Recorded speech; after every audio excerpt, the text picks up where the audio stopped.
Terkait SKB 2 Menteri, seorang pegiat media sosial mengatakan bahwa orang-orang boleh bebas berkumpul di rumah untuk beribadah, untuk berdoa, atau di ruko atau di tempat-tempat tertentu. Katakanlah kita sebagai orang Kristen, ya kita bisa berkumpul di satu rumah lalu beribadah sesuai dengan keyakinan Kristen kita. Ya, itu tidak dilarang di dalam SKB 2 Menteri. Yang dilarang itu adalah mengubah satu tempat, katakanlah rumah atau ruko, menjadi gereja, tentu dengan ciri-ciri tertentu. Misalnya kalau Kristen, itu dipasangi tanda salib di depan. Nah, itu tidak diperbolehkan selama belum mendapatkan izin. Hanya boleh dilakukan kalau sudah dapat izin. Ya, itu yang dilarang, saudara.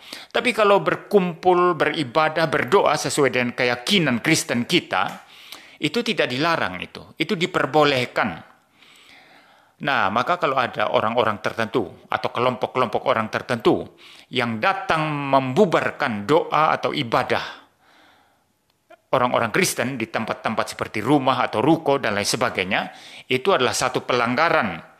Dan jangan mau dibubarin begitu saja, saudara. Karena mereka yang sedang melakukan pelanggaran, bukan orang yang sedang beribadah. Nah, ada baiknya kita dengarkan apa yang dikatakan oleh pegiat media sosial ini. Silakan menyimak. Guys, ini adalah aturan SKB 2 Menteri yang rencananya akan kita gugat dan batalkan. Tapi sambil nunggu proses gugatan yang pastinya perlu waktu, ada poin penting di SKB 2 Menteri ini yang perlu kita ketahui bersama.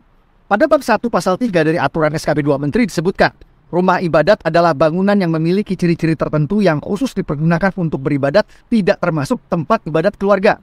Poin pentingnya adalah tempat ibadat keluarga tidak perlu pakai izin. Apa itu yang dimaksud dengan tempat ibadat keluarga? Kalau di Islam namanya musola, kalau di Kristen namanya kapel atau rumah doa. Apakah perlu izin untuk bikin musola di rumah atau di ruko? Tidak. Begitu juga untuk bikin kapel di rumah atau di ruko, tidak perlu minta izin. Jadi umat Kristen ibadah di rumah atau di ruko tidak perlu minta izin. Saya ulang, tidak perlu minta izin. Banyak Pak Pendeta dan jamaat tidak tahu pengecualian ini, sehingga mereka pasrah saat ada yang datang membubarkan. Ibadah di rumah dan di ruko sama seperti umat Islam sholat jamaah di musola rumah atau di musola ruko. Dibolehkan oleh SKB 2 Menteri dan tidak perlu minta izin pada siapapun. Jadi tolong pahami pengecualian ini dan jangan lagi mau dibubarkan. Lawan!